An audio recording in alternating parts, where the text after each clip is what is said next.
Bienvenue au balado Katia reçoit.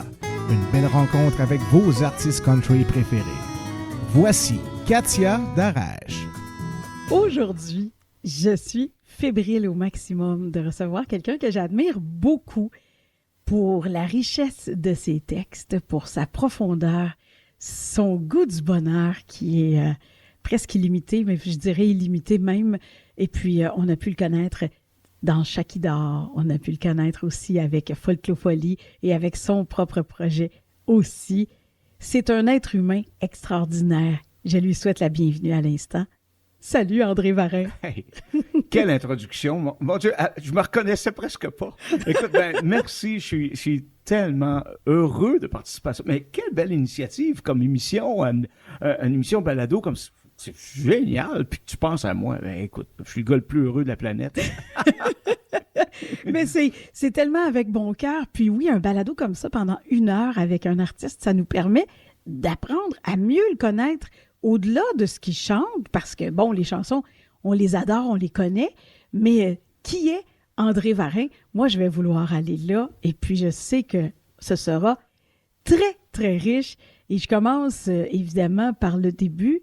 Tu es natif de quel beau coin, André? Moi, je suis un gars de l'Outaouais, moi. Je suis natif d'une petite ville en Outaouais qui s'appelle Buckingham. Ça sonne très anglophone. Puis c'est drôle parce que, historiquement parlant, Buckingham était considéré dans les années 70 comme étant la ville la plus bilingue au Canada. Donc, oui, c'est vrai. Donc, je veux dire, c'est pas mal tout le monde parle anglais, français, franglais. Puis, comme c'était pas rare qu'on voyait dans la cour d'école des jeunes élèves anglophones, mais qui allaient à l'école francophone. Donc, nous, la langue, ça n'a jamais été un problème de discorde. Donc, c'est ça. Tu sais, Buckingham, puis c'est le fun parce qu'en Outaouais, Buckingham a gardé un beau centre-ville qui a une belle personnalité, puis... c'est ça, je suis buckinois dans l'âme. Wow! Puis, ouais. Oui, on sent que tu l'aimes, ta petite ville de Buckingham. Oui, je l'aime, ma petite ville. Ouais. Nous, ça a été notre choc culturel. C'est quand il y a eu les grandes fusions des villes dans les régions, puis que là, Buckingham a perdu son nom pour Gatineau. C'est Gatineau maintenant. OK, c'est ce que j'allais te demander. On s'est mis à saigner du nez, tout le monde. Mais c'est pour ça qu'au moins, ils vont dire, mettons, l'Outaouais, secteur Elmer, l'Outaouais, secteur Buckingham. C'est, bon, en tout cas, on se contente du secteur, là, mais comme on dit, on peut changer de nom, mais dans on votre cœur, c'est quand jamais même notre buckinois dans l'âme. C'est ça, ben oui, tellement. Et est-ce que tu as des frères et sœurs? Oui, frères et sœurs. J'ai une sœur aînée. J'ai une petite sœur plus jeune que moi d'à peu près 14 mois. Elle faisait ça vite dans le temps. Hein? Ah ouais, poup, c'est sorti. Bon, ben, quand c'est patché, on est bon pour un autre. On en part un autre. Puis j'ai un petit frère aussi cadet. Donc, c'est ça. Donc, un frère, 2 sœurs. Bon, tu te retrouves où, toi, dans moi, je suis le deuxième, plus vieux. Le deuxième, ma sœur, après ça, c'est moi, puis après ça, les 2 autres. Là.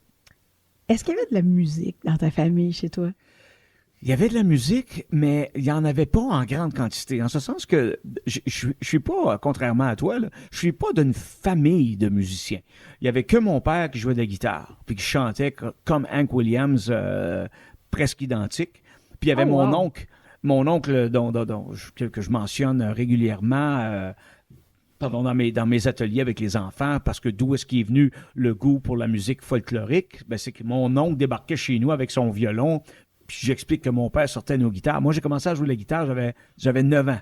Et puis là, c'est ça. Là, mon oncle débarquait, puis là, on faisait de la musique pendant des heures, voire des jours, dépendamment du temps de l'année. Mm-hmm. Mais ça se limitait pas mal à ça. J'avais pas d'autres oncles et tantes. J'avais ma tante Lucille qui connaissait une chanson, ma mère qui connaissait une chanson. Tu sais. Mais sinon, c'était tout. J'étais pas d'une famille de musiciens, proprement parlé. Ça finit par faire plein de belles soirées, plein de chansons quand même, chacun une chanson. Mais... ouais, c'est ça. Mais dis-moi donc, c'est ton papa qui t'a appris à jouer de la guitare? Ah, ça, c'est drôle. Parce que mon père, premièrement, il n'a jamais fait de la musique de façon professionnelle. Il avait sa job. Puis, fait que lui connaissait 9 accords à la guitare. That's it, that's all. 9, précisément. Et il ne se barrerait pas avec des accords barrés ou même pas des accords en mineur. Fait que, non! Fallait avoir le bonheur fort parce que tout ce qu'on entendait, c'était en majeur. That's it, that's all. Puis, 9 accords. Puis après ça, ben là, ils m'ont acheté une guitare à 9 ans. Wow! Puis là, il a commencé à me montrer les premiers accords, puis il dit, bon, ben là, pratique ça pendant une semaine, puis après ça, viens me voir. Ben lui, ce qu'il s'attendait pas, c'est que j'aurais la foutue guitare à peu près 32 heures par jour. Puis là, fait que là, au bout de 2 jours, là, j'étais là, ben là, père, je tenais puis en fait, je vais vous raconter, parce que c'est drôle, parce que même si lui était pas un musicien professionnel, mais c'était un excellent pédagogue. Puis c'est drôle, parce que c'est lui qui m'a développé l'oreille musicale comme je l'ai aujourd'hui. Ah Ben là, oui? lui, ce qu'il disait, là, OK, prends la guitare, puis je vais chanter, tu vas m'accompagner. OK. Puis là, Sans savoir. toi, fallait que tu trouves les accords. Fallait que je le suive. Fait que OK. là, sa façon de dire, mettons, on est en A. OK? OK. Donc, on est en A. Fait que si tu sens que la motion de ma voix monte, ça veut dire que tu t'en vas en D. Si tu OK. sens qu'elle descend, tu t'en vas en E.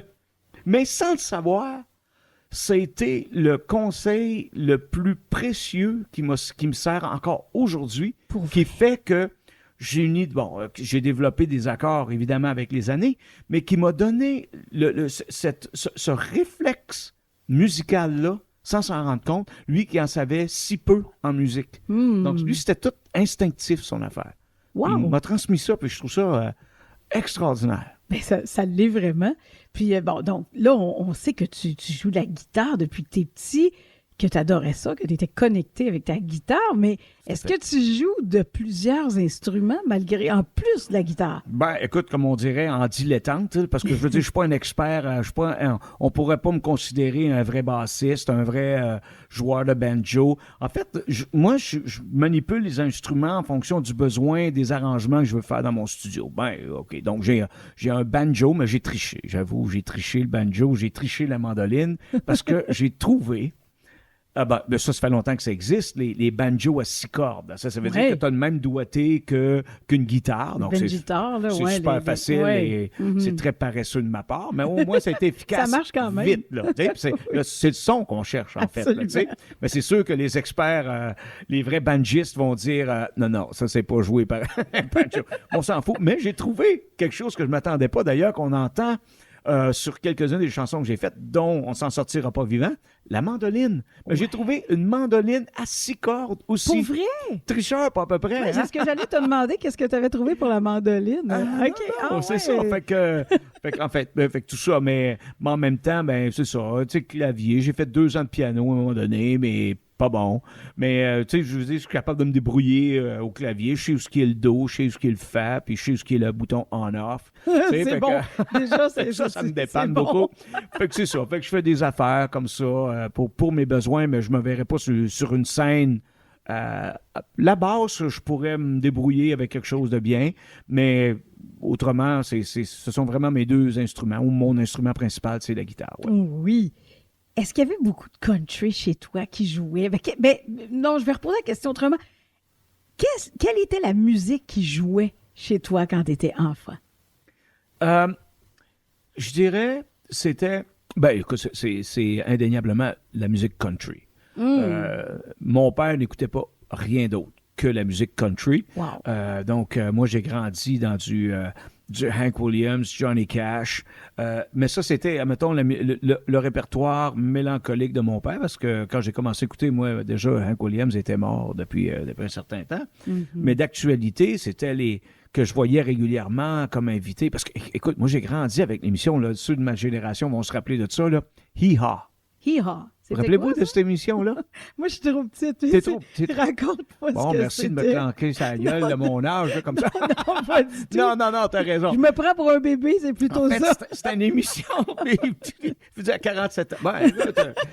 Écoute, il y avait cette émission, production américaine, Hee-Haw, qui était animée par Buck Owens puis Roy Clark.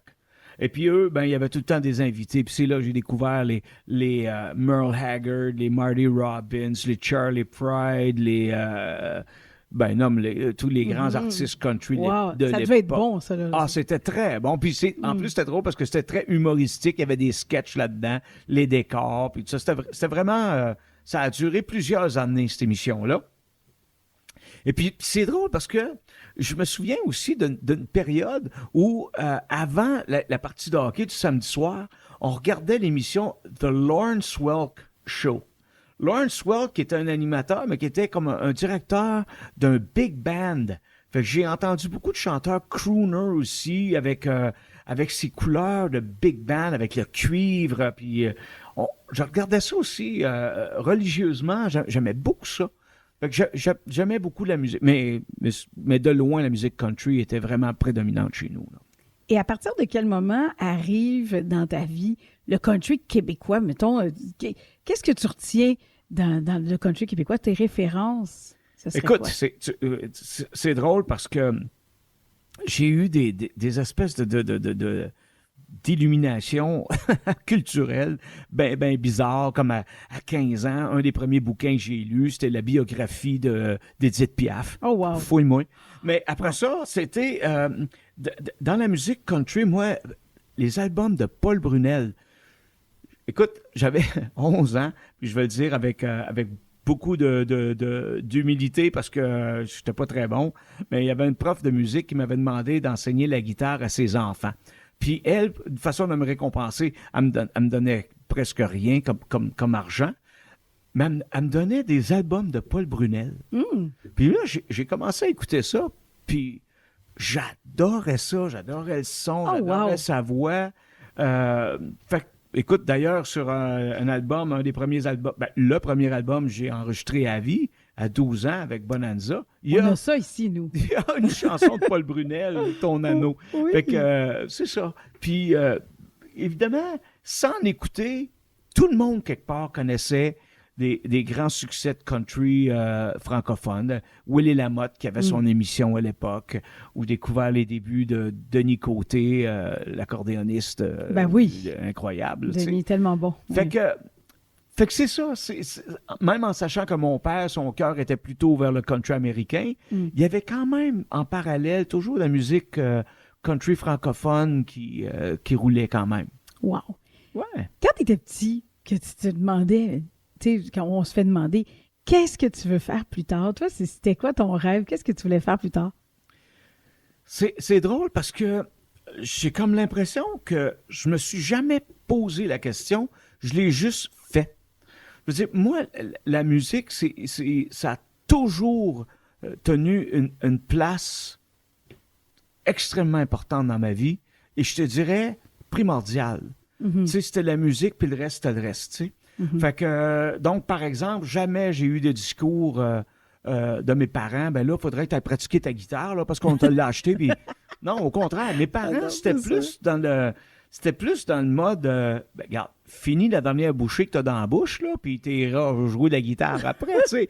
Ben, moi, mon univers ne tournait qu'autour de la musique. J'avais toujours la guitare dans les mains, puis c'est drôle, ça n'a pas changé, hein. Quand on se rassemble des fois entre amis pour faire des jams, ben écoute, à 58 ans, là, je te jure, là, je suis le premier qui a mon instrument dans les mains, puis je suis le dernier à le déposer. Oh, c'est bon, ça. Ah oui, puis j'ai du plaisir à le faire, puis je pense le défi, tu sais, des fois, ça intimide les gens de savoir que tu es un musicien professionnel, ben là, je serais pas assez bon pour... Non, là, laissez-vous tranquille, tu sais. Lâchez-vous lousse, puis on fait de la musique, puis on s'amuse, puis... tellement.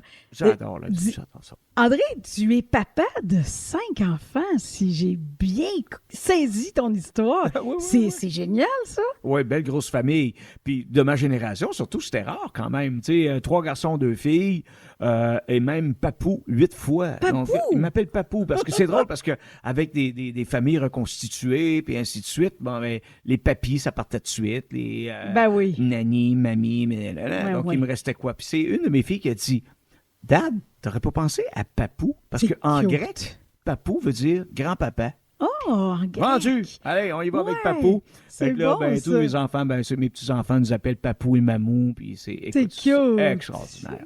Est-ce qu'il y en a qui chantent parmi tes enfants? Ou qui jouent de la musique? Oui, c'est ça. Ben, écoute, j'ai pas professionnellement. En fait, mes enfants aiment jouer de la musique, chanter de façon amateur.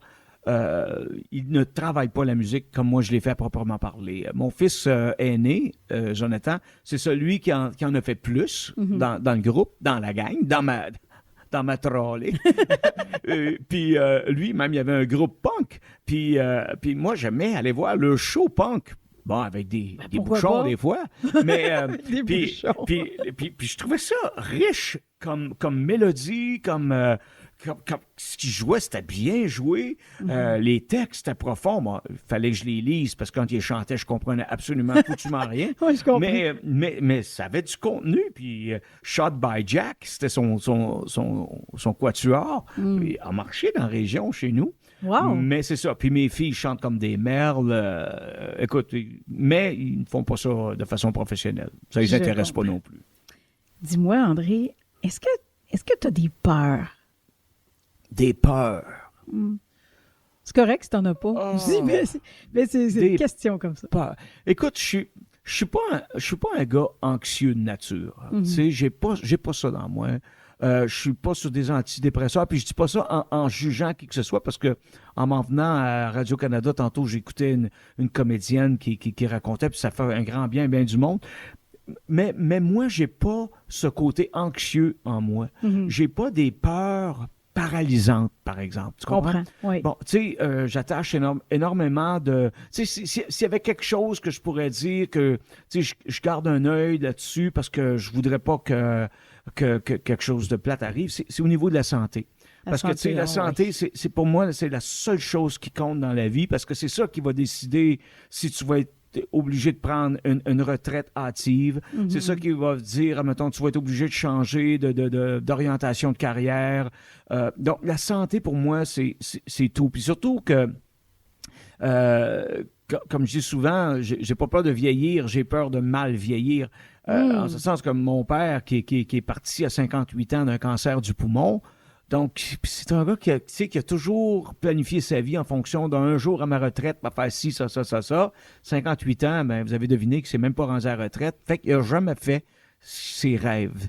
Il n'a jamais réalisé ses projets. Tu sais. Donc, la santé, pour moi, ça n'est pas un anxiogène, ça n'est pas un stress, mais pour moi, c'est ça sur lequel je compte et j'espère le plus dans la vie. Mais sinon, des peurs, non, pas vraiment. Super. On se ressemble assez là-dessus. Oui, ben, de toute façon, ça s'entend dans ta voix. Là, c'est ça. Tu sonnes pas comme quelqu'un de bien stressé. Non, pas trop. Non. Si tu permets, on va aller écouter une de tes belles chansons. Je l'aime beaucoup. Mais là, un de mes coups de cœur, mais tu sais, il y en a. Mais mettons, c'est dans mon top 5 là, de tes chansons. Je l'aime beaucoup. Et si tu veux nous en parler un petit peu, ça s'appelle Belle éclaircie. Tu pensais à qui quand tu as écrit ça, Belle éclaircie? En fait, c'est drôle parce que c'est une des rares chansons sur lesquelles je n'ai pas écrit le texte. Oh non? Non! En fait, c'est mon beau-frère, Benoît Gagnon. Moi, j'ai écrit la mélodie. C'est moi qui ai écrit la mélodie de la chanson. Mais Benoît s'est inspiré de la rencontre entre ma chérie Marie-Claude Gagnon et moi. Puis, ouais, il l'a écrit. C'est drôle, il l'a écrit, cette chanson-là. Il l'a écrite, plutôt. Oui. Comme si c'était moi qui l'avais écrite. Mais c'est pour ça que on a l'impression que c'est toi. Fait que lui, quand il parle, il se met dans la peau d'André Varin, qui reçoit sa chérie. Tu es entrée, belle éclaircie, sans nuages, sans gouttes de pluie.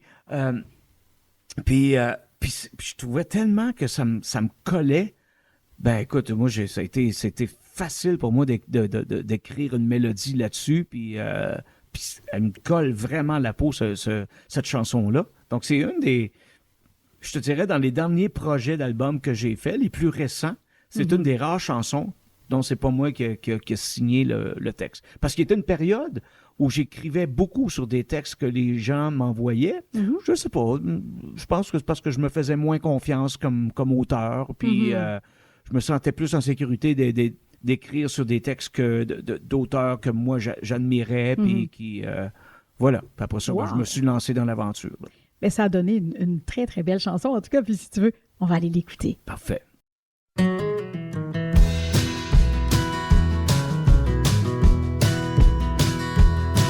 Tu es entrée, belle éclaircie, aux yeux célestes sans goutte de pluie.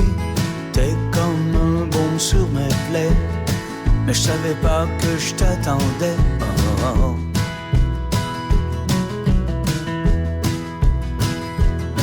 Seul dans la foule quand tu danses, belle impudeur sans impudence. Tu es le rock et le classique, fais-moi entendre la musique.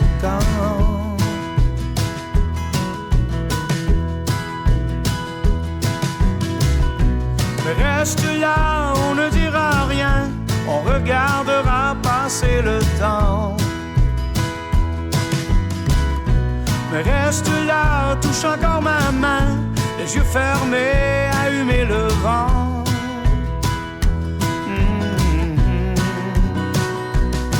Cheveux défaits, tu me regardes, je suis conquis, je baisse la garde. J'aime ta fougue et ton audace, mais tu sors d'où, t'es de quelle race?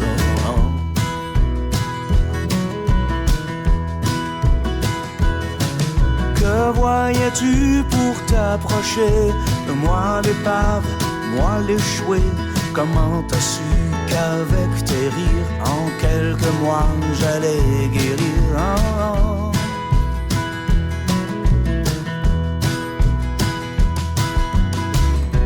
Mais reste là, on ne dira rien, on regardera passer le temps.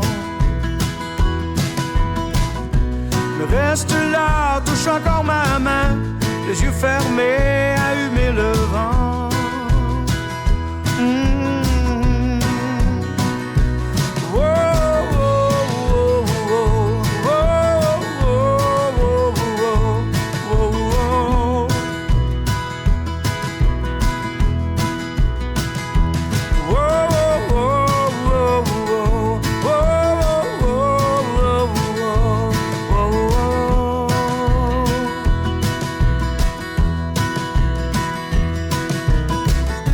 Avant d'aimer, j'ai dû pleurer pour laver mes amours passés. J'ai bien nettoyé mon cœur, me suis reconstruit un bonheur.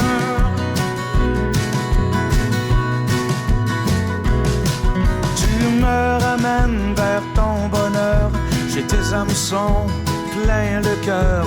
Je veux bien monter dans ton bateau, je veux tellement croire qu'il fera beau.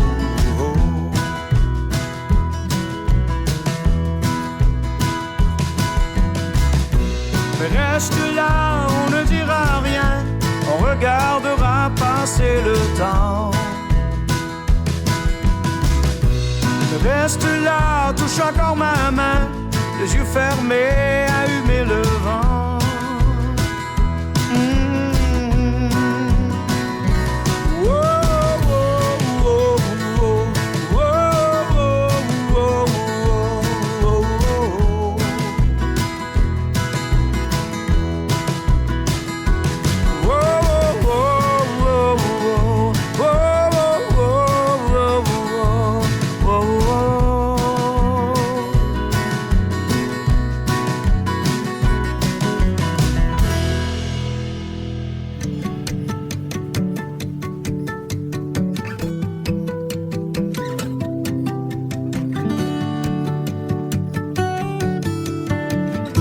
Le balado Katia reçoit avec Katia Darèche. André, on en a parlé un petit peu tout à l'heure, mais ça me tente que tu élabores un petit peu. Toi, tu as commencé jeune à chanter, là. Ah, écoute, c'est drôle parce que, tu sais, j'expliquais à 9 ans, en même temps que j'apprenais à jouer de la guitare, je chantais tout le temps. Donc, moi, la guitare est un prétexte pour m'accompagner pendant que je chantais. Ouais. Alors, en même temps que je développais les accords, mais je me créais un répertoire. Ce qui a fait qu'à l'âge... Bon, oui, c'est bon.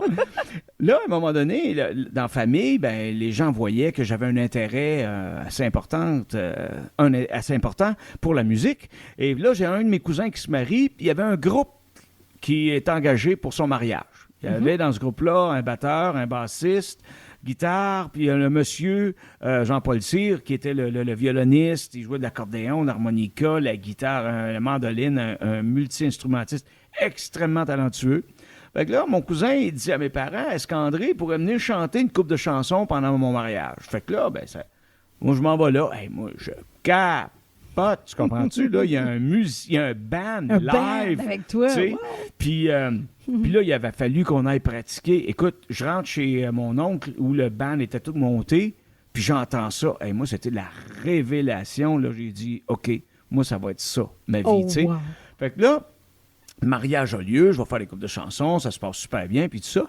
Puis une couple de mois plus tard, ça c'était l'été, puis en prévision de l'hiver qui suit, le monsieur rappelle mon père et dit, écoutez, il dit, on est engagés, nous, dans un bar ici qui s'appelle chez Toto, à Perkins, en Outaouais, qui était aussi, si tu veux, une espèce un halte de motoneigistes. OK. Donc, fait qu'il dit, on a un contrat de 3 mois, 3 soirs semaine, 3 jours semaine, mettons vendredi, samedi et le dimanche en après-midi. On prendrait le TQ si ça tente de venir faire le contrat avec nous autres. Oh, c'est donc Hey, cute. là, mes parents, écoute, c'est le gros conciliabule autour de la table, là, tu sais. Oui, mais là, t'es conscient que si ça nuit à ton école, tu arrêtes tout ça. Tu dis, watch it, J'entends le discours parental. Mais ça craignait pas trop parce que le dimanche, ça finissait quand même relativement tôt. Mais écoute, ça a duré une couple de mois. Puis écoute, j'avais déjà, à cet âge-là, à 10 ans, un répertoire de pas loin d'une 30aine de chansons que je peux chanter. Wow. Essentiellement francophone en plus. En plus? Oui, country francophone, parce que lui, c'était dans le country aussi. Oui, mais c'est ça, tu chantais Puis- quoi, mettons? Puis c'est là ces aussi que j'ai années-là? appris à accompagner des violonistes. Ah oui! Oui, fait que lui, c'était ça. Fait que c'était la technique de l'accompagnement. Puis lui, il me donnait tout le temps des trucs, puis tout ça. Fait que, en tout cas, fait que ça a commencé à 10 ans. Puis moi, sur un stage, j'étais à l'aise, là. J'étais dans mes pantoufles, dans mon salon, là-dessus. Maudit que j'aimais ça. Ah, c'est donc bien Maudit que génial. j'aimais ça. Ouais. Fait que, voilà. Mais toi, t'as appris par toi-même, hein? Si Moi, je suis un comprends bien, là. autodidacte, mais Oui. c'est presque triché de dire autodidacte parce que si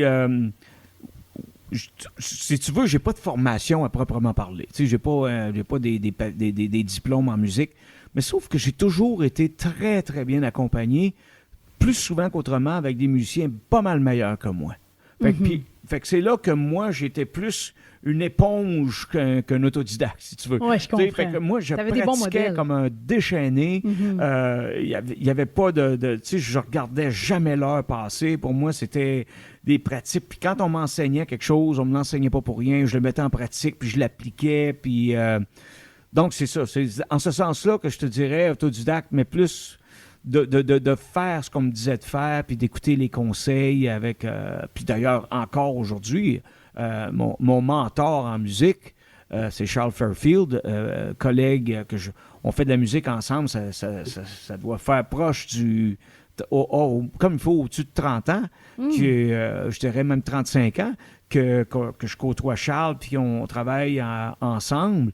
Puis lui, écoute, c'est un arrangeur et Qui est compositeur. Charles? Oui, c'est ça. Charles Fairfield, en fait, c'est le gars qui fait les mix de tous mes projets Ah d'albums. oui!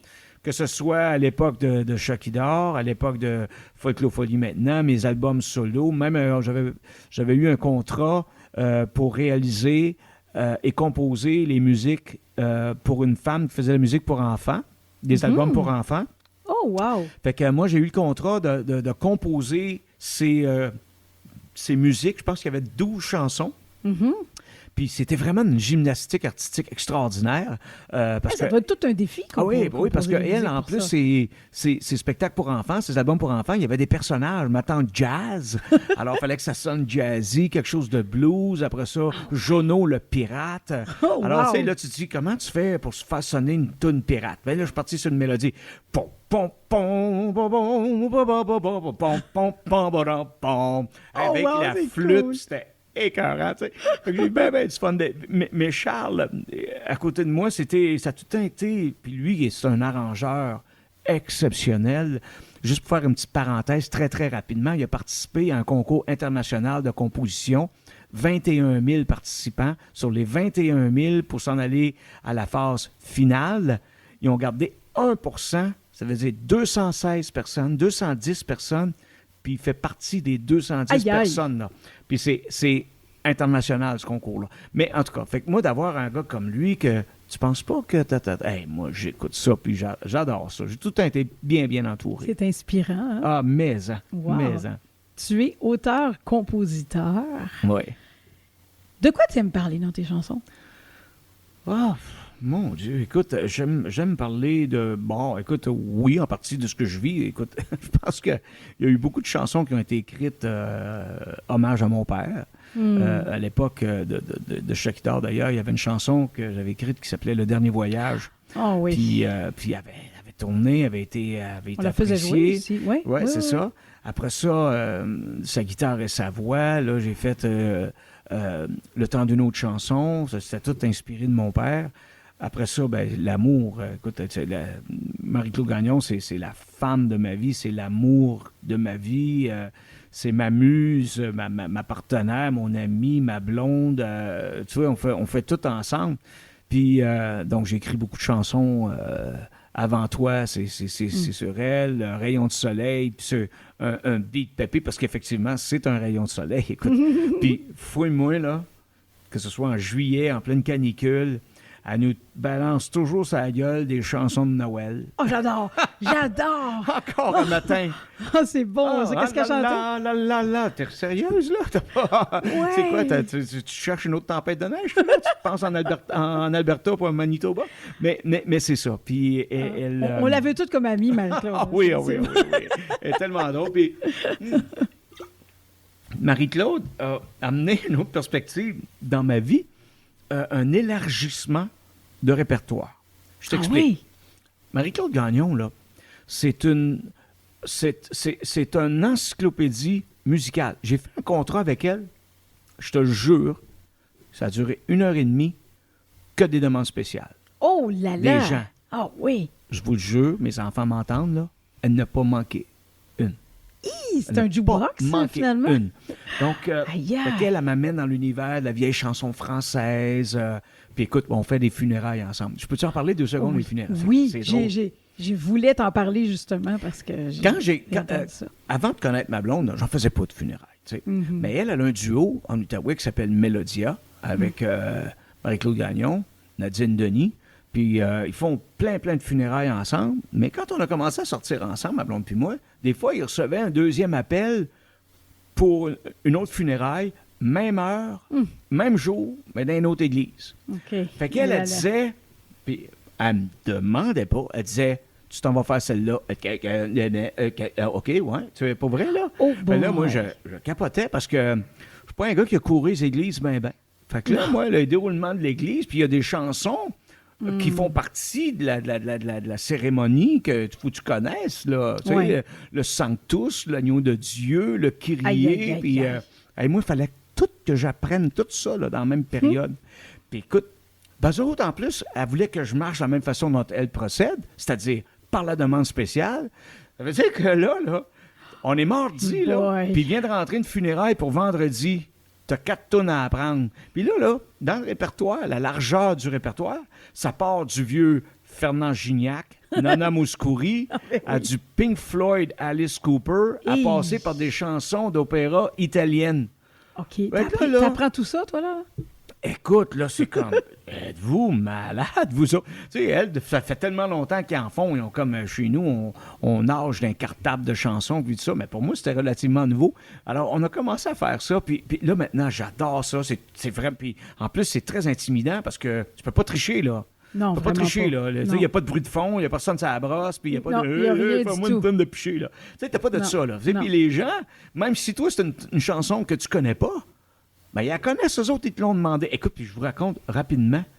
Il y a 2 semaines, j'en ai fait une. La demande spéciale, la chanson de sortie, croyez-le ou non. Je ne sais pas si vous...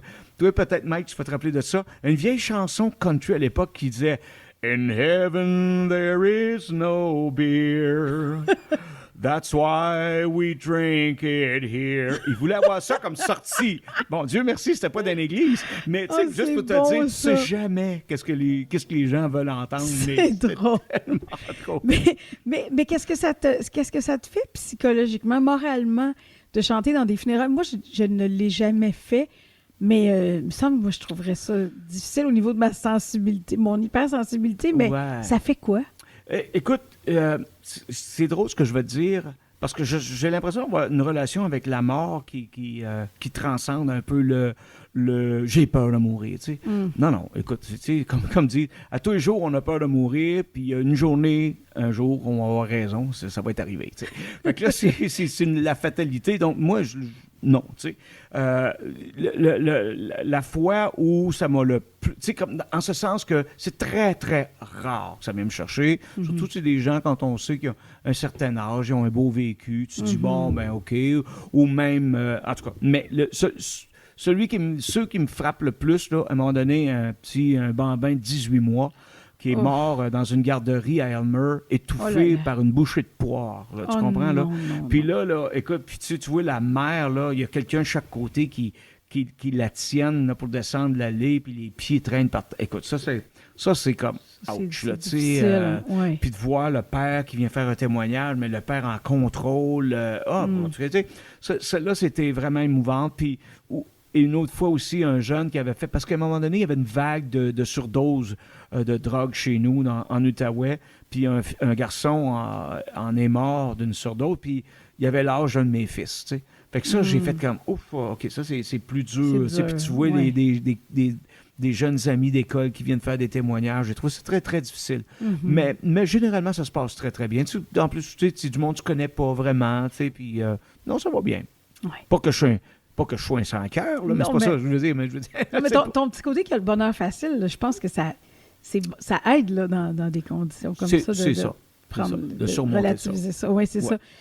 On parlait tout à l'heure de tes compositions et moi, je veux saluer vraiment en mon nom personnel, là, parce que moi, je trouve ça super important, mais je veux le dire, c'est beau de voir ton amour des textes, des chansons que tu écris. Puis comment ça t'est venu? Puis qu'est-ce que ça représente pour toi, la langue française, puis la richesse des textes, tout ça? Moi, je l'ai remarqué, mais il y a sûrement une explication à ça. Ça t'est venu de quelle inspiration, tout ça?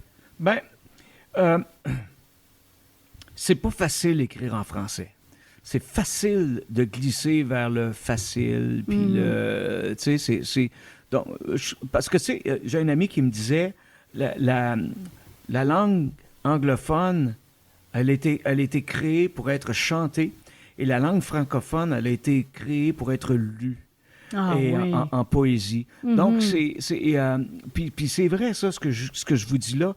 Il y a un des grands défis de chanter en français, souvent, c'est de se battre contre les sonorités, des fois, comme qu'on ne retrouve pas en anglais. Exemple, les « in », « on », « en », « un », tu sais, ce sont des sonorités que maudit que ça sonne mal chanté, tu sais, surtout si c'est sur une grande note. Puis tu sais, il faut entendre des gens des langues étrangères qui nous imitent des fois. Et tu sais, fait que ça, c'est un grand défi. D'ailleurs, même à un tel point que même Céline Dion avait déjà dit que quand elle chantait, mettons qu'il y a des chansons qu'elle a faites bilingues, là, une version anglaise, version française, mais elle est obligée de changer la tonalité quand il s'agit de la chanter en français. Ah oui? Oui, parce que c'est pas la même gymnastique vocale. C'est ça, hein? Pantoute. Donc, c'est un challenge. Maintenant, pour l'écriture, mais c'est un peu comme ça, de trouver tu sais, de pas tomber dans du rime facile, puis de tomber toujours au premier degré. Tu sais, fait que d'amener une touche poétique, puis loin de moi l'idée de me prétendre poète, là, parce que j'ai trop lu des textes extraordinaires de vrais poètes pour me prétendre tel, là. Mais j'aime. Pour moi, c'est un grand défi, mais j'aime essayer de relever le défi puis d'écrire des choses qui tiennent la route. Ouais. Si on parle un peu de ce que tu as fait dans ta carrière, tu as fait beaucoup de projets musicaux avant de t'appeler juste André Varin puis qu'on te connaisse par toi-même avec ton nom à toi. Comment ça s'est passé? Je pense, mettons, à Noir et Blanc ou à Chakidor, Folklore Folie. Raconte-nous un petit peu ton parcours. C'est fou, là. Il y a beaucoup de choses. Oui, bien, en fait, mon parcours a commencé par André Varin, solo country, avec un album que j'ai fait à 12 ans avec Bonanza. Oui. Après ça, moi, j'ai commencé à goûter un peu aux autres styles, hein, le plus pop et tout ça. Puis Noir et Blanc nous a amené plus un soft rock adulte. dans le style, mettons, style pop adulte. Et puis, on a été signé, nous, avec BMG. Oui. Voilà, c'est ça. Puis BMG qui est devenu, avec le temps, Sony. Puis BMG, quand ils sont arrivés en Amérique, je dirais au Canada, en français, au Québec, mettons, à Montréal. Parce que, comme je dis, c'est une multinationale. À l'époque, Janet Jackson était avec BMG, Gilbert Bécaud était avec BMG. Quand ils sont arrivés ici, ils ont signé 2 projets. C'était Noir et Blanc et les colocs. Et malheureusement, pour nous, les colocs ont passé, puis nous, ça n'a pas passé notre affaire. Parce qu'on essayait trop peut-être d'être dans un petit peu rock, même si c'était soft rock, ça s'en allait. C'était difficile pour le milieu rock de passer au Québec. Oui, c'est vrai. À part Corbeau puis Offenbach. C'est vrai. Après ça a pris toute cette espèce d'espace vide-là avant qu'arrive Éric Lapointe ou qu'il arrive avec du stock. Donc, le rock passait mal. Donc, après ça, c'est ça. Puis après ça, moi, c'est là que j'ai commencé à avoir envie de refaire du folklore. Parce qu'en fait, c'était drôle parce que c'était un concours de circonstances. Nous, on a un festival d'hiver en Outaouais qui s'appelle le Festival Balle de Neige. Oh. Et puis là, j'avais un agent à l'époque qui disait « Hey, serais-tu capable d'aller faire du folklore dans le cadre de Balle de Neige? » Ouais, OK. Je n'ai pas accompagné un violoniste, ça fait 112 ans, là. Ben, écoute, on va essayer. Fait que là, moi, j'ai commencé à contacter du monde à gauche, à droite. J'ai ramassé un accordéoniste, un violoniste, puis on a fait du folklore dans le cadre de ce festival-là. J'ai capoté. T'as capoté? J'ai halluciné. J'ai dit, moi, ça me prend mon groupe folklorique à moi, puis je me lance là-dedans. Ce qui a amené l'aventure de Chucky d'or. Oui. Puis ça a duré 8 albums. Moi, j'ai connu là. Ouais, 15 ans, ça a été, écoute, puis là, je le répète souvent, mais c'était 65 fois en France, 8 fois en Allemagne, l'Autriche, Taïwan, la Guyane française, la Suisse, le Maroc. Moi, on a fait le tour du monde avec ce projet-là. Impressionnant. Ouais, ça a été un beau parcours, puis c'est dans le cadre de ce projet-là que j'ai commencé à me lancer plus sérieusement dans l'écriture. Là, je me lançais dans l'aventure. C'est là que j'ai écrit des tunes comme Je t'aime plus que la vie même, Le dernier voyage, après ça sur des textes de Maurice Chénier, Mon pays est ici. Voilà, c'est ça. Fait que là, ça a continué. Ouais. Il est arrivé quelque chose avec cette chanson-là, Je t'aime plus que la vie même, puis on va même l'écouter parce que j'ai trouvé ça beau quand tu m'as raconté ça. Mais j'aimerais ça que tu le racontes pour le bénéfice de tout le monde, de ce qui s'est passé avec cette belle chanson-là qui a gagné des lettres de noblesse, pas à peu près. Là. Ben, écoute, c'est la chanson que je peux, qui va sans dire, qui a propulsé quelque chose d'important dans ma carrière. Comme exemple, à Falaire, en Alberta, il y avait une radio communautaire là-bas qui célébrait leurs 5 ans d'existence. Puis là, le public avait été invité à voter pour la chanson francophone qui les avait le plus marqués en 5 ans. Puis c'est la chanson « Je t'aime plus que la vie même » qui est arrivée numéro 1, choix du public. Puis il faut savoir que la liste, là, ben, il y avait là-dessus du Cabrel, du Céline Dion, du Linda Lemay, puis tout ça. Wow. Puis c'était celle-là. Fait que j'ai fait comme « Wow, c'est donc bien cool. » Fait que là, ben, après ça, ben, on était invités à aller jouer là. Puis quand j'ai commencé à chanter cette chanson-là, j'avais du mal à m'entendre parce que tout le monde chantait le refrain à tue-tête avec moi. C'était, mon Dieu, j'ai des frissons. Oui, c'était vraiment cool, tu sais. Fait que c'était vraiment celle qui a démarré quelque chose de le fun, là. Ben, on va continuer d'avoir des frissons. On va aller l'écouter puis on va chanter à pleine tête avec toi. Moi, je la sais aussi. Fait que bon, je vais chanter à pleine tête avec toi. Vas-y. On l'écoute.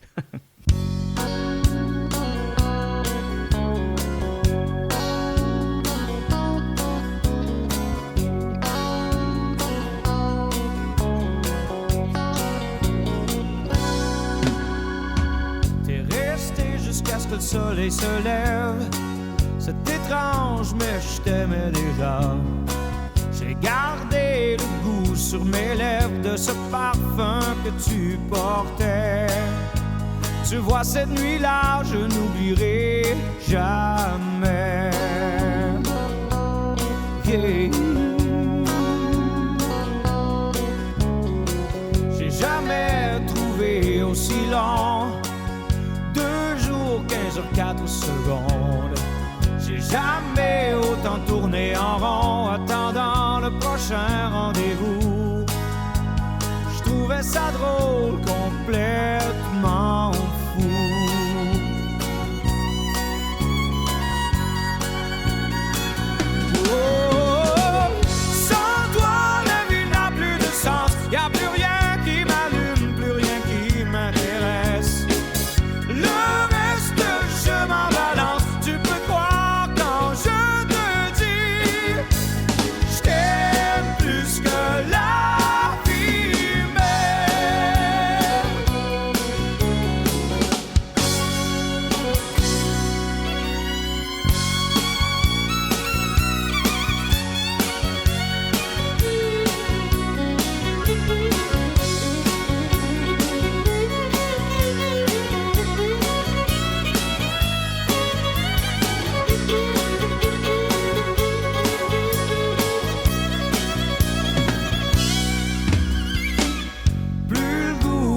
Laisser partir quand l'aube jalouse te sortait de mes bras. Je commençais déjà à sentir que c'était pas pareil quand t'étais pas là. Je tournais en rond, je faisais les 100 pas. Yeah. T'es resté jusqu'à ce que le soleil se lève. C'est étrange, mais je pense que je t'aimais déjà. J'ai gardé le goût sur mes lèvres de ce parfum que tu portais. Tu vois, cette nuit-là, je n'oublierai jamais.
André, tu sais que tu es précieux pour nous tous, évidemment, qui t'aimons beaucoup, mais pour plein de gens près de toi aussi. Et on a un petit message pour toi. Ah bon? Bonjour tout le monde, j'espère que vous allez bien. Je me présente, je suis Marie-Claude Gagnon et on m'a demandé aujourd'hui de vous parler un petit peu d'André Varin. Alors, ça va être facile pour moi parce qu'André, il est mon amoureux, l'homme de ma vie et aussi mon partenaire de travail avec notre duo qu'on appelle Folklore Folie depuis plus de 8 ans maintenant. Je me trouve tellement chanceuse d'être à côté de cette boule de bonheur à tous les jours. André, là, c'est pas compliqué, c'est Monsieur Bonheur. Il est toujours de bonne humeur. Il se réveille en chantant et il a la tête en effervescence de projets là, sans arrêt. Une nouvelle chanson, un lancement d'album, la construction d'un studio d'enregistrement, des tournées en France. Honnêtement, là, il n'arrête jamais. C'est un petit peu épuisant parfois de le suivre, mais je dois avouer que j'admire ce côté-là de lui. Ce feu sacré là, pour la musique qui l'anime comme ça, là, c'est beau à voir. Ça tombe bien, disons, que je partage la même passion que lui pour la musique. Parce qu'avec notre duo Folklore Folie, on a la chance de voyager pour donner des spectacles partout au Canada et en France. On se trouve tellement chanceux, tous les deux, de vivre ça ensemble dans le rire et la bonne humeur. André, là, c'est pas compliqué, il ne cesse de m'impressionner à chaque jour. C'est un grand guitariste, un grand chanteur, extrêmement polyvalent. Il s'est même laissé entraîner un peu dans mon marché musical à moi, de funérailles puis de mariage, dans lequel il doit apprendre plusieurs chansons dans un très, très court laps de temps. Il est très impressionnant parce qu'à chaque fois, tout le monde a des frissons en entendant ses interprétations. Il a du succès partout où il passe. Puis moi, je suis tellement fière de lui. J'admire aussi énormément son sens de l'écriture, ses compositions envoûtantes et la belle place qu'il laisse à mon violon dans ses chansons. Parce qu'il m'amène toujours à me surpasser. Sur scène, là, on a un fun noir à jouer ensemble. André est une véritable bête de scène. Je pense que son bonheur est vraiment total quand il est sur une scène. Il est tellement beau à voir, là.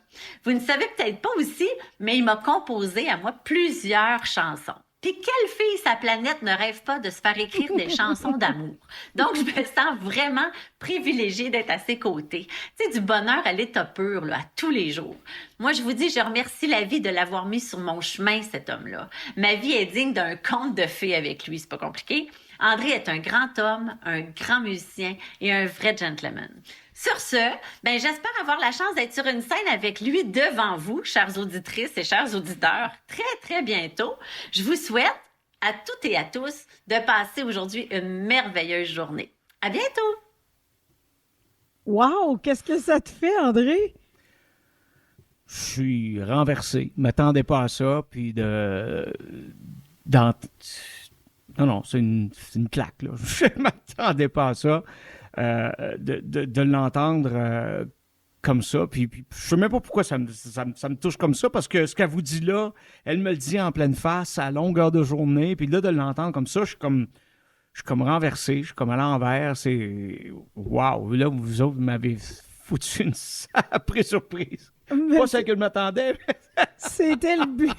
Ah non, écoute, puis je te dis, tout ce qu'elle vient de dire, c'est très réciproque. J'adore cette femme-là, j'admire ce qu'elle est, son talent, son côté rayon de soleil, sa joie de vivre, son professionnalisme aussi. Et voilà, c'est tout pour moi, cette femme-là. Mais on l'entend, son côté rayon de soleil, elle est vraiment rayonnante quand elle parle. Et puis, moi, j'aime ça, Monsieur Bonheur, ça te va super bien, mais elle a l'air de Madame Bonheur aussi. Écoute, elle est comme ça à 2 h du matin, à 7 h du matin, à 4 h l'après-midi. Le quotidien se passe avec ce ton de voix-là. Là. Wow, extraordinaire. Mais je suis contente de ton émotion est vraiment belle à entendre. Puis je suis contente qu'on t'ait fait cette surprise-là, que ça t'ait touché à ce point-là. Et si tu veux, avant de continuer à jaser... est-ce qu'on s'en va sous les palmiers avec les cocotiers puis tout ça? Ça, c'est ta tourne d'été, là, hein? Exact. Cette parce que je joue probablement un des millions là, au Québec là, qui en a plein le dos là, de l'hiver, puis on attend la chaleur, puis ouais. On y va avec toi, les palmiers, les cocotiers.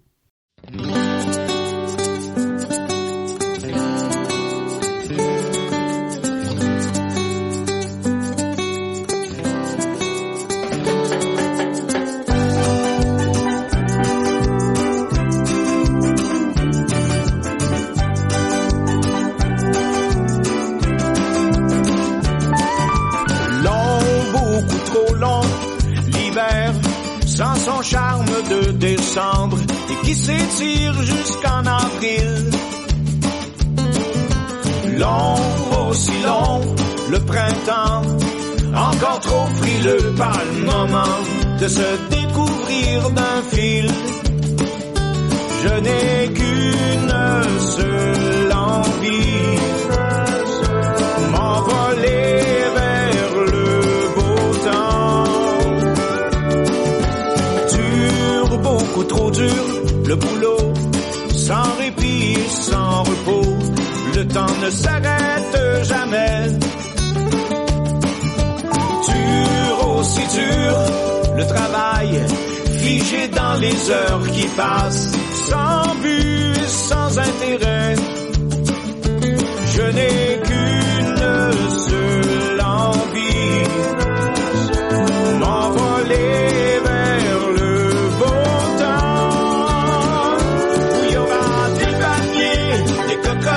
des promenades sur le sable chaud, le reflet du soleil sur ta peau, le goût de la mer sur ton corps. Dos piñas coladas con ron y 2 margaritas por favor. Courtes, beaucoup trop courtes, les nuits bercé par ce rêve fou de partir à l'aventure. Courte, aussi courte, la vie et sa course contre le temps qui fit la vive allure. Je n'ai qu'une seule envie, m'envoler vers le beau temps, où il y aura des paniers, des cocotiers, des promenades, sur le sable chaud, le reflet du soleil, sur ta peau, le goût de la mer sur ton corps. Dos piña coladas con ron, y dos margaritas, por favor.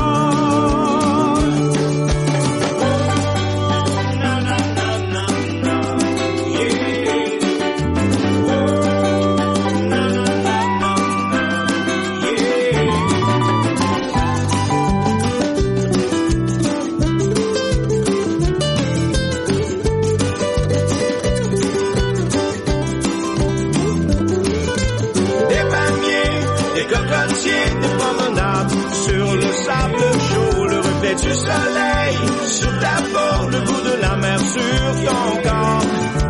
Mangonadas, mojitos, dos cervezas, dos piña coladas con ron y dos margaritas, por favor.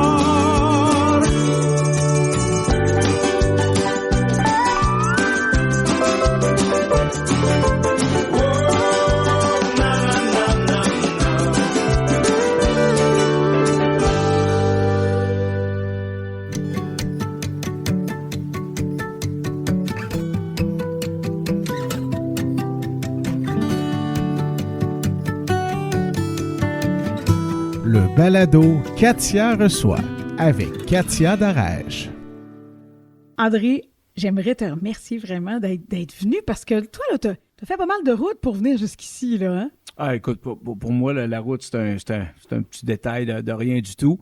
Ça me fait tellement plaisir. Pour moi, c'est une petite balade que j'ai faite d'une couple d'heures, puis j'aime ça, puis n'importe quand. Ben, ça me touche vraiment. Plaisir. Ça me touche vraiment, en tout cas, que tu aies parcouru tout ce chemin-là pour revenir jusque chez moi, pour faire cette petite jasette-là, parce que c'est un balado, mais c'est une belle jasette amicale en même temps, puis c'est un plaisir aussi pour moi d'apprendre à te connaître. Ah ben, écoute, c'est un plaisir, ma belle Katia, puis pour moi, c'est un réel plaisir aussi. C'est riche comme échange, puis je suis très flatté, même honoré, même que tu penses à moi pour participer à cette émission-là. Vraiment content. Dis-moi donc, et là, je veux qu'on s'amuse, puis je sens que ça va être le cas. On a toujours, quand on a des longues carrières, il arrive plein de choses. Est-ce que tu as des anecdotes drôles? J'en ai une en tête que tu m'as racontée, là. Je la veux, là. C'est très, très bon, là. Écoute, les anecdotes, tu sais, quand t'as passé autant d'années dans les bars, comme moi je l'ai fait, écoute, t'en as vu des affaires du monde qui te disent des choses à la brosse là, qui sont pas dignes des encyclopédies. Oui, ça, c'est sûr. Mais je pense que le plus croustillant la plus croustillante des anecdotes, ou la période croustillante d'anecdotes, c'est le temps que j'ai joué dans l'époque de Noir et Blanc. Normand Daou, à l'époque, c'était un gars qui était extrêmement maladroit. Il avait tout le temps les deux pieds dans la même bottine. Il était tout le temps en train de se casser la gueule puis de se péter. Écoute, moi, là, c'était un show pour moi. Puis l'anecdote, moi, que je raconte pendant les fêtes, parce que c'est tout le temps drôle, on joue dans ce qui est considéré à l'époque la plus grosse brasserie du Québec, qui était le Gausier à Trois-Rivières. Ça, il y avait du monde là-dedans, mon ami, ça n'avait aucun sens. Puis pendant les fêtes, il y avait tellement de soupers qui passaient qu'ils raboutaient des tables ensemble, bout à bout, puis ils mettaient une nappe par-dessus ça, puis là, ils remplissaient ça. Il y avait un service à 5 heures, l'autre en tout cas, ça finissait plus. Là, à un moment donné, ils n'ont pas dégagé les tables encore, puis c'est le temps maintenant pour nous de commencer. Puis je ne sais pas si vous vous rappelez, dans les années 80-90, il y avait des claviers, parce que lui, Normand, il était claviériste. Il y avait des claviers qui disaient comme des guitares. Là. Il y avait comme une ceinture, puis on tenait comme une guitare, mais c'était un keyboard, puis il était, ce qu'on dit dans notre jargon, wireless. Ça veut dire qu'il était sans fil. Fait que lui, il avait son micro, casque, sans fil, puis son clavier, il part, lui. Il sort de la scène, il s'en va dans la foule. Mais il se contente pas, lui, de jouer parmi les gens, entre les tables. Il décide, lui, de monter ses tables pour jouer. Mais là, les tables sont bout à bout comme ça, mais les pattes en dessous des tables sont pas vis-à-vis les bouts. Ça veut dire qu'il y a comme un décalage de 2 pieds et demi, 3 pieds. Là, moi, il y a un bout, je le vois plus, parce qu'on a l'éclairage. Fait que là, je sais qu'il est debout de ses tables. Puis là, à un moment donné, puis parce qu'il y a le micro, j'entends son micro, puis j'entends l'ambiance d'un moniteur, j'entends « Je suis plein, je suis colère, qu'est-ce que Moi, je me demande, mais qu'est-ce qui arrive là? Parce que je vois rien. Là, je me penche, puis je vois qu'il y a 2 tables qui sont juquées dans les airs comme ça, puis lui, il est coincé entre les 2 tables, puis tout, il tombe sur la gueule. Le ketchup, le vinaigre, les bières, les patates frites, les clopes. Moi, là, je vous jure, de le décoincer de là. Faut le décoincer de là, en plus. Fait qu'il n'est pas facilement que ça... moi, là, je pense que j'ai respiré le lendemain. J'ai arrêté de rire le lendemain. Écoute, j'ai braillé ma vie, là. J'ai braillé. Et puis, je vous dis pas, l'allure qu'il y avait quand il est remonté sur le scène, mon Dieu! avec sa douche de bière, puis de coke, puis de ketchup. Maudite affaire. J'ai ri. C'est la fois de ma vie, je pense, où j'ai le plus ri, là. C'est vraiment bon. Oh non, puis lui, ça, c'est une des, tu sais, où aller dans une autre place, on joue dans un bar, puis au-dessus du bar, il y avait des lumières, tu sais, les lumières rondes un peu, là, tu sais. Il se lève la tête, pop, il pète une lumière. Oh, man, écoute, il nous en a donné des histoires croustillantes qui meublent très, très bien au temps des fêtes, nous autres. Maudit que j'ai ri avec ce gars-là. Ah, c'est Ça n'a bon, pas de bon sens. Ça donne du bonheur, ça aussi, rire comme ça. Ah là là. André, si tu veux bien, on va passer à un petit segment qui s'appelle l'histoire des chansons. Alors, je prends, puis je vais en changer sur le tas parce que on a parlé de quelques-unes durant l'émission, mais je vais prendre quelques-unes de tes chansons et je veux que tu me dises très rapidement ce que c'est, de quoi ça parle, ce que ça veut dire, cette chanson-là. OK. Alors, Le Dernier Voyage. Oh! En fait, Le Dernier Voyage, moi, j'ai écrit cette chanson-là quand mon père nous a annoncé qu'il était atteint du cancer. Et puis, c'est là que j'ai écrit cette chanson-là, tu vas partir, Dernier Voyage, puis tout ça. Et puis, j'ai voulu écrire cette chanson-là sur un air plus bluegrass, country, up la vie, parce que je trouvais que c'était un style qui était à l'image de mon père, qui était un bon vivant, c'était un gars qui était positif, il avait le bonheur fort aussi. Je me voyais pas faire une chanson tristounette, même si le thème majeur, c'est la mort, je voulais pas aller là. Fait que c'est pour ça que c'était sur un air up la vie. Wow. Puis moi, je te remercie personnellement d'avoir fait une chanson comme ça parce que moi, j'ai de la difficulté avec la mort. Puis c'était la première chanson, Hop la vie, que j'ai entendue sur la mort. Ça m'a fait du bien. Ah ben, aussi. Mais tant mieux, mon Dieu, tant mieux. L'odeur de la terre. Ah. J'adore cette chanson-là en plus. L'odeur de la terre, c'est un texte de Maurice Chénier. Puis en fait, Maurice Chénier, c'est un gars qui a le talent d'écriture, qui aurait dû être un écrivain ou un poète reconnu mondialement. Puis j'exagère pas, je pèse pas mes mots quand je dis ça. Il a un talent immense. Puis l'odeur de la terre, ça parle justement de ça. Lui qui aurait voulu découvrir les trésors de la mer, puis tout ça, mais les chaînes, m'ont enchaîné chez moi. Les jupons de ma mère, tu vois. Fait que c'était un gars qui avait l'amour pour son pays, pour son coin de pays, la famille, très, très, très fort. Puis lui, de se priver de ça pour aller faire une carrière à l'extérieur, puis se promener, ça l'aurait tué, mais en même temps, c'est tiraillant parce que il se rend compte qu'il a manqué ce bout-là dans sa vie. Oui. Fait que c'est comme ça que j'interprète ce texte-là. Mine de rien. Ah, mine de rien. Un texte, justement, je vous parlais de la femme pour qui j'avais fait des albums pour enfants, de la musique pour enfants. Caroline Lajoie, qui avait son alias Tante Caroline. Puis elle avait écrit ce texte-là parce que son père, son frère ont travaillé eux autres dans les mines de Fermont, puis tout ça. Donc, cette histoire-là parlait justement de la réalité de la vie des travailleurs de la mine qui partaient le coup de 1 mois, ils revenaient une semaine ou des fois 2 semaines, éloignés de la famille, puis des coups de téléphone. Puis justement, ça évoque aussi des familles qui se sont brisées dans ça, tu vois, par la distance, des gens qui appelaient les enfants. Tu sais, c'est ça, c'est la vie des mineurs, ouais. Les jardins du souvenir. Ah. Chez nous, il y a les Jardins du Souvenir, c'est un salon funéraire, si tu veux, une chapelle, qui ont un cimetière. Puis à un moment donné, ils m'ont demandé d'écrire une chanson pour eux. Ils voulaient en faire une grosse campagne de publicité, puis tout ça. Et puis je trouvais que le nom de leur salon, les Jardins du Souvenir, je trouvais que ça avait une teneur poétique. C'est poétique, hein? C'est poétique. Vrai? Alors, moi, ça m'a inspiré ce texte-là. Et puis là, j'ai fait le rapport avec la vie. Le jardin de l'enfance, c'est l'immobilité du temps. Tu sais, quand on est petit, on dirait que le temps ne bouge pas. On dirait qu'il n'avance pas. Le jardin de la jeunesse, ce sont les premiers pas du temps. C'est là qu'on commence à partir de nos propres ailes. De la vie, c'est la course contre le temps. Puis après ça, ben écoute, de la vieillesse, ben c'est très derniers poétique, moments. Très beau texte. Merci. Celui-là, c'est le mien. C'est vraiment très beau. Et une petite dernière chanson, Le temps d'une autre chanson. Dis-moi. Ça, c'est bien drôle, ça, parce que, tu sais, bon, ça peut être galvaudé, les sujets les rêves, là, tu sais. Mais j'ai eu un rêve un soir, puis dans mon rêve, mon père, il venait me voir, puis on se passait nos guitares, puis on a chanté ensemble, puis je me souviens qu'on avait chanté Jambalaya ensemble.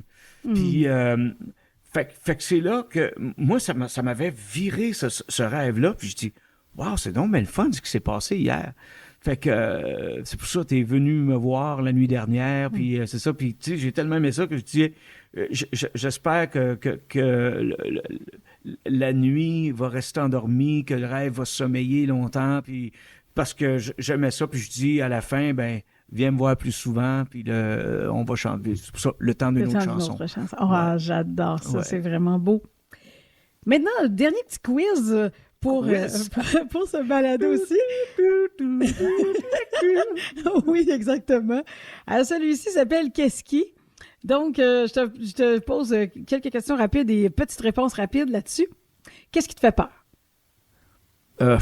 Qu'est-ce qui me fait peur? Mon Dieu.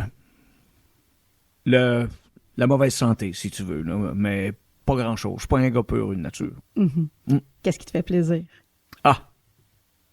La spontanéité des enfants.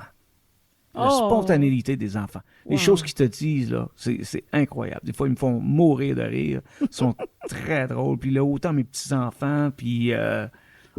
moi, c'est la spontanéité des enfants que je trouve vraiment drôle. Wow. Qu'est-ce qui te fâche? Mon Dieu. Si je te dis l'incompétence, je vais faire attention à la façon dont je vais le dire. L'incompétence qui ont des conséquences fâcheuses. Tu sais? Exemple, puis je vais vous raconter une affaire bien niaiseuse, là. Je vais faire changer les pneus d'auto. En sortant du garage, l'auto, elle boite, puis ça va dans tous les sens. Puis je ramène l'auto dans le garage, puis le jeune, dans vingtaine avancée, qui me dit « Hey, excuse-moi, c'est de ma faute. » Tu sais, quand tu fais tout presser parce que tu vas aller dîner, là. Oh boy! J'ai juste dit « Ferme ta gueule, au moins. Tu sais, vente-toi-en pas, puis fais-toi pas rire avec une niaiserie. » Ça, moi, ça m'horripile terriblement. Ça veut dire c'est ton incompétence qui a des conséquences chez les autres. T'sais. Tellement d'accord. Qu'est-ce qui te fait rire? Rire? Oui. Ben, comme j'ai dit tantôt, la spontanéité des enfants. Ben moi, là, c'est drôle. Quand je vois des fois sur Facebook, là, l'affaire qui pourrait me faire brailler de rire, là, c'est de voir des vidéos de gens qui font des sauts. Parce que chez nous, là, on était des petits tabarnouches. On s'amusait tout le temps de se cacher dans un coin puis de lâcher des whacks quand quelqu'un tombe. On était maudits qu'on était des diables. Mais moi, de voir des vidéos de gens, là, mais qui se font des peurs, là, à moi, excuse-moi, là, c'est peut-être être sans cœur, là, mais maudit que je trouve ça drôle. C'est aussi niaiseux et bébé la que ça, là, mais puis le pire, en plus, même entre mes enfants, des fois, là, on s'échange des vidéos. Hey, pop, t'as-tu vu celle-là? Watch bien le gars, la face qu'il va faire. Écoute, on est cons, là. C'est drôle. Qu'est-ce qui te fait de la peine? La discorde. La discorde. Surtout entre gens qui s'aimaient, qui sont supposés de s'aimer, mais qui s'entendent pas, des fois pour des riens, puis des discordes plus sévères, plus sérieuses, comme le conflit présentement en Europe, puis wow, tu sais, autant on dit l'homme est capable de choses merveilleuses, puis de bâtir des choses extraordinaires, mais construire des choses pour se taper à la gueule dessus, avec, là, tu sais. Puis ça, pour moi, c'est une grande peine dans le monde, ça, pour moi. Tellement. Mais on va finir ça en beauté, c'est sûr. Qu'est-ce qui te rend heureux? Vraiment au comble du bonheur. Avec la grosse famille que j'ai entre les enfants puis les petits-enfants, là, c'est ma tablée de mes 21 autour de la table. Wow. Avec les conjoints puis les conjointes, les petits-enfants, les amis, puis de voir, des entendre raconter des anecdotes. Tu sais, dans ma chanson, on ne s'en sortira pas vivant, quand tu dis « je veux voir les miens tous ressembler autour d'une plus grande tablée ». Mais c'est ça. Puis ces moments de bonheur, avec comme hier, on est allé dans un restaurant, ma chérie puis moi, c'était son anniversaire, puis tu sais, on s'est payé une traite, on aime voyager ensemble. Écoute, tu sais, quand t'as le bonheur fort, là, ça efface beaucoup de malheur et beaucoup d'irritation. Et donc, il me faut pas grand-chose pour effacer beaucoup de malheur et beaucoup d'inconvénients pour moi. J'ai le bonheur fort. Fait qu'il y a beaucoup de choses qui me rendent heureux. Et c'est tellement inspirant de te voir aller. Puis je pense que de t'écouter aujourd'hui va faire du bien à beaucoup, beaucoup, beaucoup de monde. Un gros merci, André, pour ta belle présence. Toi, tes auditeurs aussi, toute ton équipe de professionnels, je vous lève mon chapeau, puis je vous salue, puis je vous dis, écoute, c'est moi le chanceux dans cette aventure-là. Ça me fait tellement plaisir de toutes les fois de venir vous voir puis de faire ces entrevues-là. Maudit que j'aime ça. Mais au plaisir de te retrouver bientôt. Merci beaucoup, Katia. Merci. C'était le balado Katia reçoit. À l'animation, Katia Darèche. Réalisation et production, Mike Charlebois. Photo, Éric Saint-Louis. Soutien technique, Éric Blanchard. Le balado Katia reçoit.